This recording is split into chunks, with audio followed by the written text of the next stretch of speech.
Shalom, perkenalkan nama saya Andreas Kugoya. Saya mahasiswa STKPN Burere Sentani semester 2D. Puji dan syukur saya panjatkan pada Tuhan Yesus Kristus. Dalam kesempatan ini saya akan membahas sebuah tentang kelompok masyarakat non-Yahudi, Italia dan Roma dalam Perjanjian Baru, serta makna bagi kehidupan kita saat ini. Dan bagian kedua, perkenalan topik dan alasan pentingnya yang akan dibahas. Topik ini penting karena Perjanjian Baru tidak hanya ditunjukkan untuk bangsa Yahudi, tetapi juga menyentuh dalam kehidupan masyarakat orang non-Yahudi, dan termasuk bangsa Italia dan Roma yang berperan besar dalam penyebaran Injil.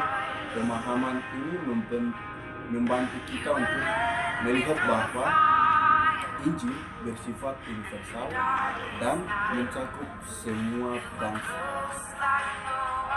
Bagian penjelasan dan pembahasan pada zaman Perjanjian Baru ada 3 topik atau kelompok utama yang sering disebut. Yang pertama, orang non-Yahudi, kafir, dan gentile.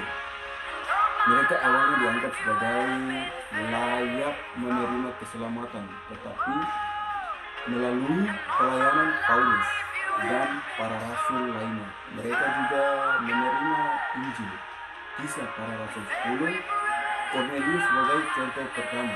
Dan bagian yang kedua, orang Italia. Salah satu contohnya adalah Cornelius, seorang perwira pasukan Italia yang disebut sebagai orang saleh dan takut akan Allah. Ia adalah bukti bahwa bangsa Italia juga menerima keadilan. Dan bagian yang ketiga, orang Roma sebagai bangsa penguasa saat itu.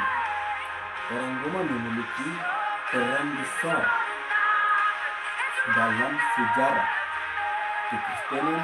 Paulus sendiri, jemaat di kota Roma sebagai sebuah komunitas Kristen yang terdiri dari Yahudi dan non-Yahudi.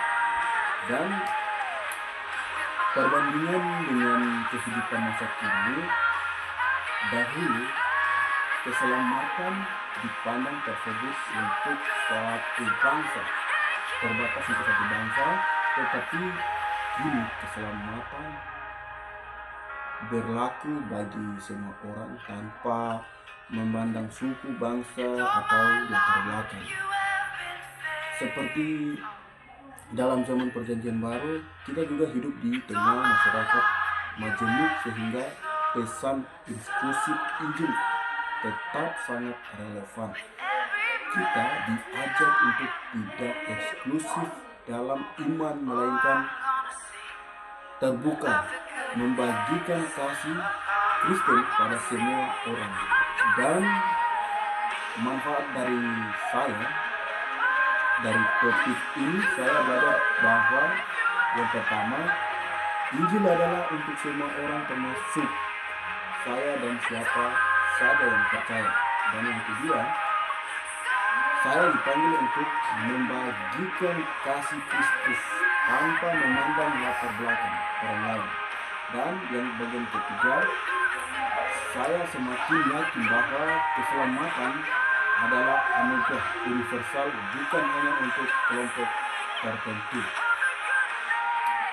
Salam penutup dari saya. Demikian pemaparan singkat ini, kiranya kita semua semakin mengerti bahwa dalam Kristus tidak ada perbedaan Yahudi atau bukan Yahudi, sebab semua dipanggil untuk diselamatkan. Demikian dari saya. Tuhan Yesus memberkati. Shalom.